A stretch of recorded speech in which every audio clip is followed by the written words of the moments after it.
Make a date with Reverend Dr. Ebenezer Markwei at 6 a.m. from Monday to Saturday on Graphic Online via Facebook and YouTube as he expounds on matters of faith. Graphic Online, truth and accuracy every day.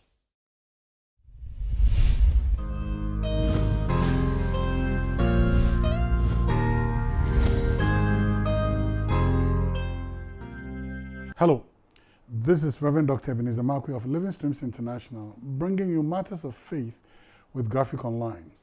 Living Streams, we meet behind the Trade Fair, behind Zenith College, at the Life Cathedral, and at the Zoe Chapel. We meet on Sundays in the morning from 7 to 9 for the first service and 10 to 12 for the second service. And then on Wednesdays from 6:30 to 8 p.m. in the evening for our midweek service. Join us and I'm sure you'll enjoy yourself a lot. You know, this morning I know that we are approaching our time of election. If not, this may be our election day or something like that. But I want to bring some thought, and forgive those of you who do not live in Ghana or are not Ghanaians.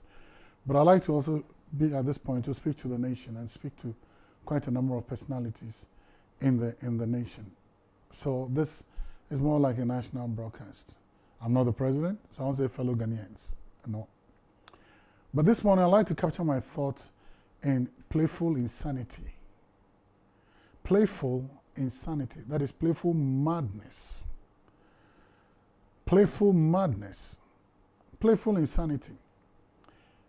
In the book of 2 Samuel chapter 2, from verse 14 onwards, there's a powerful story over there. And that story talked about two commanders in Israel in a broken state.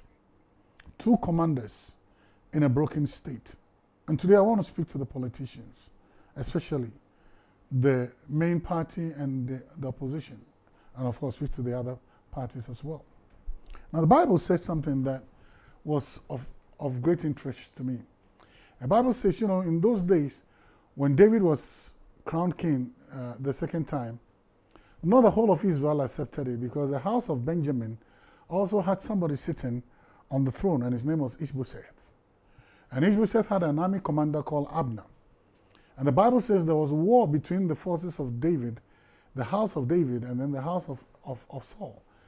And that war continued. Abner was the captain, and Joab, David's nephew, was the captain of David's army. And they were having fights. I mean, it was more like a civil war. And the purpose of a civil war was to establish a king.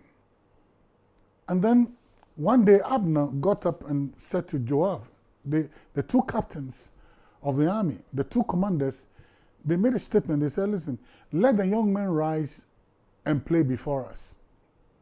Let the young men get up and play before us. So I said, okay, they are bringing drums and they are bringing a band and they are bringing violins and harps and timbrels and all those things, you get it, and tambourines to come and play and make merry. Let's enjoy. But I realized that, no, it was a very horrific and horrible play.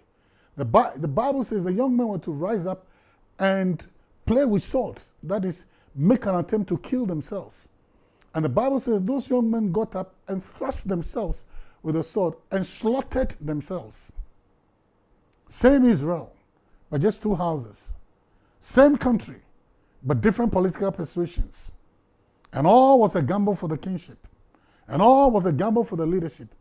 And the captains, the leaders, said to the young men, rise up and play. This is a playful insanity. This is playful madness. Number one, the people or the leaders who commanded that the young men should rise up and play, they were not playing. They were not taking swords to thrust themselves with the sword. Number two, they used the word young men. And it's people in their youth. That is people with the potential of the future. Every nation's future lies in the hands of their youth. Every system lies in the hands of the young ones coming. They are the future of every system. They are the future of a nation. And the Bible says that these leaders mortgage the future of these young people coming, Maybe amongst them will be a captain, amongst them will be a merchant, amongst them will be a big-time farmer, among them will be a doctor, among them will be different people with potential. The potential was sacrificed on the anvil of expediency, of leadership, and to sacrifice on the anvil of political expediency. That was what happened. And they took these young people, and then number 3, these young men were not thinking we should go and die for somebody's political cause. We should go and kill ourselves for somebody else.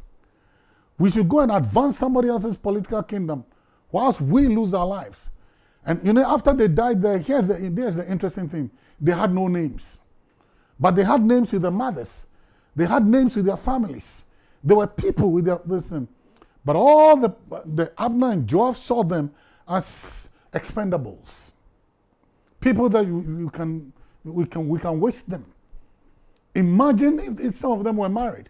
Imagine if some of them had wives. Widows instantly, and orphans immediately. This, or semi-orphans immediately. This was what they were doing. And they were not thinking. And they didn't ask questions. These people are asking us to just sacrifice our lives.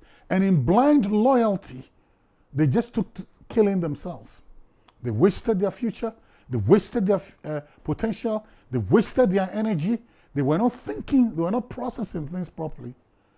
All for the political expediency or for the political advancement of these 2 generals. How sad. How pathetic. We are coming to election. Go and kill yourselves.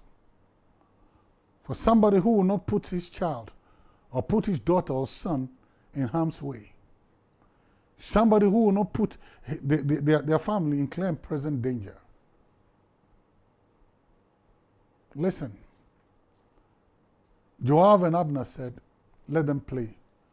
That was playful insanity. Playful madness. Murderous play. Harmful play. Dangerous play that wasted the lives of people who didn't even get a mention in the Bible. You know what? We have choices to make in the coming elections. Run away from violence. Don't shed your blood to promote somebody's political ambitions. It's a choice you have to make. See you later.